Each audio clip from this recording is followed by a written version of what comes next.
Olá, seja bem-vindo ao canal Rosa Branca de Umbanda Independente. Meu nome é Rogério Carlos Golembieski, sou sacerdote de Umbanda. E nesse canal eu divulgo a doutrina do segmento Umbanda Independente, como a praticamos no Centro Espírita de Umbanda Ogum Sete Espadas e na Associação Espírita Rosa Branca de Umbanda Independente, que é a nossa federação, ambos aqui de Xaxim, Santa Catarina. Eu gostaria de pedir a você que nos apoiasse nesse nosso humilde trabalho, deixando seu like, se inscrevendo no nosso canal, ativando o sininho para você receber as notificações sobre os vídeos que forem postados. Essa é a nossa segunda série. Nós tivemos a primeira série, que é a História Antes da Umbanda, e essa série que nós vamos aqui apresentar é a História da Umbanda. Vou pedir que você nos ajude divulgando, compartilhando, para que nós possamos levar o nosso ideal adiante. E o nosso ideal é divulgar os valores da religião de Umbanda com base em dados e fatos e alicerçado no bom senso, alicerçado na doutrina, sem mistificação, sem receitas mágicas, mas levar as pessoas, aos estudiosos, aos sacerdotes, aos médiuns que procuram informação para se desenvolver, informações com bases históricas que possam auxiliar no entendimento da estrutura da nossa religião e assim poder ajudar os nossos irmãos nesse Brasil afora. E então eu quero pedir para você. Você sabia que a Umbanda surgiu, foi anunciada, foi criada por um padre e que esse padre se apresentou como um índio e criou uma religião brasileira que teve seu primeiro nome, um nome muçulmano, em homenagem a um espírito da Malásia, um malaio, que se manifestava como orixá? Ficou confuso, né? Deve ter dado um nó na cabeça, porque é muita informação misturada. Essa é a história da nossa amada religião. Essa é a história da Umbanda e é isso que eu convido a você a me acompanhar nesse vídeo para a gente começar a aprender junto, ok? Quando os caboclos trazem as folhas da Jurema e os pretos velhos trazem a muda eles vêm trabalhar na lei de Umbanda, tem licença da Umbanda pra salvar quem quer. No dia 15 de novembro do ano de 1908, um jovem chamado Zélio Fernandino de Moraes, com 17 anos de idade, apresentando problemas de saúde, foi levado à Federação Espírita Kardecista em Niterói, no Rio de Janeiro, para ser atendido. Ele foi levado como um consulente. Ele foi levado até o centro espírita que existia lá, segundo os relatos históricos, e lá chegando foi marcada uma sessão para atender ele, que ele estava apresentando seus problemas. E, primeiramente, ele se levantou na mesa e disse, já motivado, já movido por uma força superior, e ele disse, aqui está faltando uma flor. Ele, contra os princípios aí doutrinários da sessão, se retira, porque não podia sair, e volta com uma flor, com uma rosa branca. E ele joga essa rosa sobre a mesa. No momento que a rosa cai sobre a mesa, vários espíritos de pretos velhos, pretas velhas, indígenas, brasileiros, se manifestam tomando o corpo mediúnico que está ali. E aí Zélio é tomado por uma força superior e passa a falar com as pessoas, com o doutrinador da mesa, que em vão tentou inibir aquela manifestação sem sucesso. Em primeiro lugar, quero agradecer ao seu Zélio, que com certeza está num lugar de muita luz no plano espiritual, e é em homenagem a esse gesto maravilhoso que a espiritualidade teve, que nós temos no nosso canal, o nome, o nosso canal leva o nome Rosa Branca de Umbanda, e a nossa associação, que funciona como uma federação, a Associação Rosa Branca também, Rosa Branca de Umbanda Independente, é uma homenagem, por conta desse gesto maravilhoso que deu início à nossa religião de Umbanda. Tá certo? Eu só queria registrar isso nesse vídeo. Então, a partir daí, retornando à nossa história, o jovem, né, Zélio Fernandinho de Moraes, aí com 17 anos, praticamente um adolescente, né, é tomado por uma força, né, espiritual, um espírito toma ele, e esse espírito passa a questionar o doutrinador e as pessoas que estavam ali.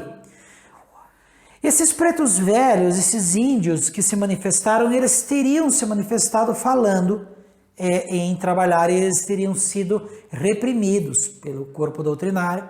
Então, o espírito que se manifesta em Zélio Fernandinho de Moraes cobra, dizendo: por que vocês não deixam, por que vocês não permitem que esses espíritos trabalhem? Só porque são negros, só porque são índios, né? Então, ele diz, já que não é dado espaço para esses espíritos trabalhar, eu anuncio aqui que amanhã, na casa do meu aparelho, às 20 horas, eu vou começar uma nova religião que vai aí dar oportunidade para esses espíritos trabalhar. Nesse momento que ocorre esse acontecimento, uma vidente que estava na mesa olha para Zélio Fernandinho de Moraes e questiona o espírito que se apresenta, o pessoal pergunta quem ele é. Então ele fala que se tem que ter um nome, então que seja Caboclo das Sete Encruzilhadas, porque para mim não haverá caminhos fechados. Então essa vidente pergunta para ele: por que você se apresenta como um caboclo, mas eu como vidente vejo vestígios, né, vestes clericais em você? Então aí ele fala: é porque em outra vida, né, uma vida anterior, eu fui um padre jesuíta chamado de Gabriel de Malagrida, e agora venho aqui cumprir a minha missão e dar, né, vida a uma nova religião para que os espíritos, os pretos velhos, os caboclos possam trabalhar. E assim, né, aconteceu. No dia seguinte, na casa de Zélio Fernandinho de Moraes, Zélio é tomado pelo Caboclo das Sete Encruzilhadas, e lá havia uma multidão esperando para ver. Com certeza todo mundo estava torcendo a favor, né? A ver que esse fenômeno iria acontecer. E o caboclo se manifesta, né, fazendo curas. E então ele, no dia 16 de novembro, às 20 horas, ele dá início a uma nova religião no Brasil.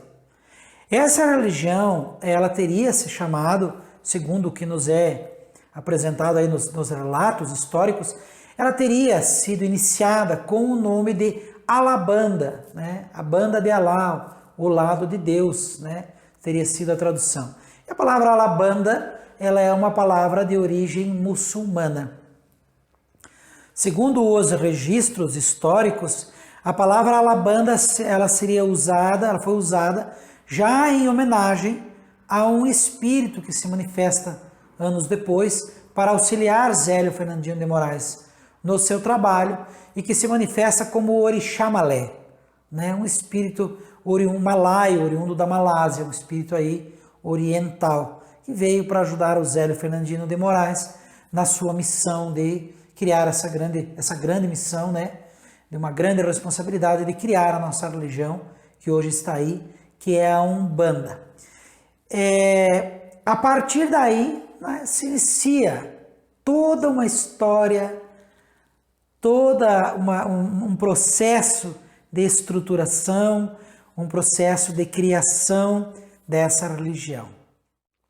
Dos espíritos que trabalharam, né, na fundação da Umbanda, estavam Gabriel de Malagrida, que era um padre, e que se apresentou como um caboclo, o Caboclo das Sete Encruzilhadas. Também estava nesse processo, estava presente nessa construção da religião, o Pai Antônio. O Pai Antônio, que era um preto velho. E então, anos depois, se apresenta o Orixamalé. O Orixamalé, então, como eu falei, oriundo da Malásia, que foi uma entidade combatente que veio aí ajudar Zélio Fernandinho de Moraes. 10 anos depois, o Caboclo das Sete Encruzilhadas recebeu uma ordem do astral superior e criou 7 tendas. Dessas 7 tendas foram criadas, foi a tenda de Santa Bárbara, a tenda de Nossa Senhora de Conceição, a tenda de São Pedro, a tenda de Nossa Senhora da Guia, a tenda de Oxalá, a tenda de São Jorge e a tenda de São Jerônimo. Como nós podemos observar, a religião de Umbanda tem uma raiz de um sincretismo muito forte com a religião católica. Vejamos, o espírito que se manifestou para criar a religião, ele se manifestou como um caboclo, o caboclo das 7 encruzilhadas, mas ele era o espírito de um padre. Nós podemos perceber que Gabriel de Malagrida, ele é um personagem responsável pela criação da Umbanda. Ele fala sobre ser o caboclo das 7 encruzilhadas, mas ele se apresenta como, ele é visto pelos videntes como Gabriel de Malagrida. No processo de criação da religião, o Zélio Fernandino de Moraes, a espiritualidade que se manifestou através de Zélio Fernandino de Moraes, ela faz um sincretismo muito forte. Nós podemos observar pelas 7 tendas que Zélio criou, que ele criou tendas com nomes de santos, né? Nome de santo. Salva a tenda, né, de Oxalá, que Oxalá é um termo, é uma palavra do espanhol, certo? Oriunda do termo Orinxalá, que quer dizer Deus queira, né? Então, é uma coisa que, vamos dizer assim, é o único termo dos nomes das casas que pode ser interpretado até um pouco fora do contexto, mas as outras são tendas que levam nomes católicos, nomes de santos católicos.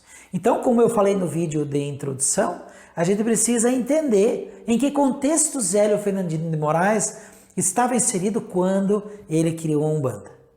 Ano de 1908, somente 20 anos após a abolição da escravidão, Zélio Fernandino de Moraes estava vivendo numa sociedade que sofria uma influência do nagocentrismo, que era muito forte na época, que isso foi uma coisa que nós estudamos na nossa primeira série, a história antes da Umbanda. Um momento social bastante complicado para se falar de religiosidade africana, então havia essa necessidade muito forte de se sincretizar com os santos católicos para abrandar aí a perseguição na época. Então esse é o contexto no qual é muito importante a gente entender que a Umbanda surgiu. A Umbanda nasce num contexto complicado, né? Zélio Fernandino de Moraes é um grande herói da nossa religião, porque havia outras religiões que praticavam aí, né, a incorporação de pretos velhos, de caboclo, isso tudo nós estudamos na série anterior, mas ele trouxe, né, o caboclo das 7 encruzilhadas trouxe uma estrutura religiosa que permitiu que espíritos se manifestassem dentro de um conceito, de um contexto cristão, com conceitos cristãos, né, alinhados ao evangelho, alinhados à prática da caridade. Zélio, caboclo das 7 encruzilhadas, quando foi questionado, né, o que é a Umbanda, ele disse: a Umbanda é a manifestação do Espírito para a caridade, né? Então a Umbanda, ela surge num contexto em que ela abre uma oportunidade para a manifestação de vários espíritos, não somente espíritos africanos. Na Umbanda nós temos Pai Antônio, né, que segundo a história nos conta, foi um escravo.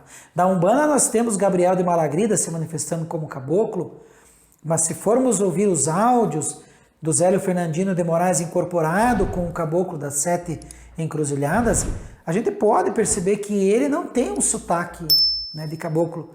Ele fala muito bem como uma pessoa, como um europeu, fala um português muito bom. Então, eu particularmente acredito muito mais que é o Gabriel de Malagrida falando ali do que o caboclo das 7 encruzilhadas. Então, eu acredito que é Gabriel de Malagrida trabalhando como o caboclo das 7 encruzilhadas, mas falando de uma maneira, né, culta, né, a gente percebe no palavreado, mas é a minha opinião. Então, assim, a Umbanda surge como uma religião aberta para a manifestação do Espírito, para a caridade. Então nós temos Gabriel de Malagrida, que é um padre se manifestando na Umbanda. Nós temos, né, a manifestação do caboclo das 7 encruzilhadas representando o povo indígena brasileiro. Nós temos o Pai Antônio se manifestando né? Como o preto velho representando os africanos. E nós temos o orixá Malé. O orixá Malé, ele vem como um malaio, né? Ele vem da Malásia, quer dizer, ele vem como ele é um oriental. Ele se manifesta na Umbanda. Então, eu particularmente interpreto essa manifestação como uma demonstração de que a Umbanda está aberta. Como hoje nós vemos a linha do Oriente, a linha das crianças, né? Várias linhas aí que vêm trabalhando dentro da Umbanda, porque a Umbanda trabalha de forma aberta para que qualquer espírito que se queira se manifestar para a caridade possa se manifestar. Depois da criação das 7 tendas, enquanto Zélio Fernandino de Moraes estava vivo, né, segundo a história dos contos, o que a gente encontra de dados e fatos é que chegaram a ser criadas mais de 10.000 tendas no Brasil, aí de Umbanda, graças ao feito desse grande herói que é o seu Zélio Fernandino de Moraes, a esses espíritos tão iluminados que vieram para trazer para nós a nossa religião amada aí, tá certo? Mas a história não para por aí. Nós tivemos vários acontecimentos que impactaram na religião. E nós tivemos vários acontecimentos e várias pessoas que impactaram muito na religião. São os baluartes da nossa religião. O primeiro foi Zélio Fernandino de Moraes. Mas depois desses acontecimentos, nós tivemos um contexto muito conturbado socialmente, muita perseguição que levou pessoas, ícones da religião, líderes religiosos, a se manifestar em prol da organização e do desenvolvimento da religião de Umbanda. E é isso que eu convido você a assistir no próximo vídeo. A gente assistir de como a religião começou a se desenvolver e quem foram os baluartes que garantiram que a religião prevalecesse no território brasileiro. É isso que eu convido você a ver no nosso próximo vídeo. Deixo a todos o meu fraterno Saravá. Pomedipi, pomedipi, na inoayete. Pomedipi, pomedipi.